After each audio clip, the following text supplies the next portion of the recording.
Hello বন্ধুরা, আরো একটি নতুন ভিডিও নিয়ে তোমাদের সামনে কিন্তু আজকে হাজির হয়ে গেছি। বাড়িতে বাচ্চা থাকলে দেওয়ালে চারিদিকে লেখা এটা কিন্তু বড় একটা সমস্যা হয়ে দাঁড়ায়।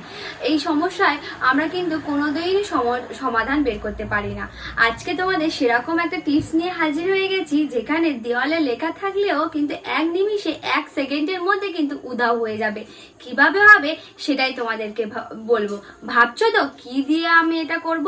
তো ভাবতে আর হবে না, আমার ভিডিওটা স্টেপ বাই স্টেপ ফলো করো এবং যদি দেওয়ালে লেখা থাকে এটার দ্বারা কিন্তু হয়ে যেতে পারে 1 নিমিষের মধ্যে। তো চলো কিভাবে দেওয়ালের দাগগুলো রিমুভ করবে বা উধাও করবে সেটাই তোমাদেরকে দেখায়। আমার বাড়িতে ছোট্ট বাচ্চা রয়েছে, দেওয়ালে কিন্তু লেখা চারিদিকে, আর আজকে সেটাই তোমাদেরকে বলবো আমি আমার দেওয়ালটা এত চকচকে কিভাবে রেখেছি।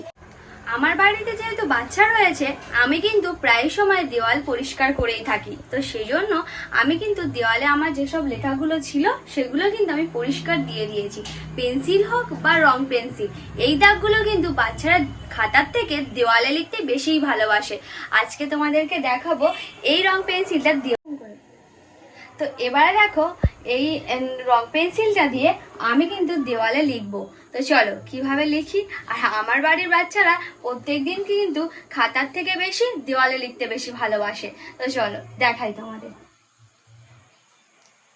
এরকম হিজিবিজি করে দিয়েছি, আমার কিন্তু দেওয়ালে ছিল, আমি সেগুলো রিমুভ করে দিয়েছি। এবারে ভাবছো তো কি দিয়ে রিমুভ করব? দামি কোনো কিছু দিয়ে না বন্ধুরা, আমাদের প্রত্যেক দিনের ইউজ করা একটা জিনিস যেটা হচ্ছে কোলগেট। কোলগেট কিন্তু প্রত্যেকের বাড়িতে সকালে এটা আমাদের কিন্তু খুবই দরকারি এবং প্রয়োজন। তো এটা দিয়ে আমি কিন্তু আমার দেওয়ালে স্প্রেড করে দেব যেইটুকুনো লেখার দাগ হয়েছে। ঠিক আঙুলে এরকম ভাবে নেবে, নিয়ে যেটুকুনো লেখার দাগ হয়েছে ঠিক তেমন ভাবে এরকম করে একদম চারিদিকে স্প্রেড করে দিতে হবে। হয়ে গেল। এবারে আমি 1 সেকেন্ডে কিছুক্ষণের জন্য আমি রেখে দেব, দিয়ে আমি একটা টিস্যু পেপার নিয়ে এটাকে মুছে দেব। দেখো বন্ধুরা, আমি কিন্তু সাদা কোলগেট দিয়েছিলাম, কালারটা কেমন চেঞ্জ হয়ে গেছে দেখেছো তো। আমি যেহেতু ব্রাউন কালার দিয়েছি বলে ওই জন্য ব্রাউন কালার হয়ে গেছে। কোলগেটটা দেওয়ার পর একটু হালকা হাতে রাব করতে হবে। রাব করার পরেই আমি কিন্তু একটা টিস্যু পেপার নিয়ে এখানে ভালো করে হালকা হালকা করে একটু চাপ দিয়ে তুলে নেব। তো দেখো কিভাবে তুলছি। দেখো বন্ধুরা, হালকা হতেই বুঝতে পারছো এখানে কিন্তু কোনো রকম ভাবে এখানে দেওয়ালের কোনো কালার বা পেন্সিলের কোনো দাগই কিন্তু নেই। দেখো দেখো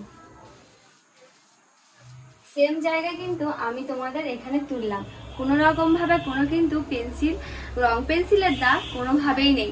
তো তোমরা অবশ্যই বাড়িতে এটা ট্রাই করো, তোমাদের বাচ্চা যদি এরকম দেওয়ালে করে থাকে, এবং 1 মিনিটের মধ্যে পরিষ্কার হয়ে যাবে।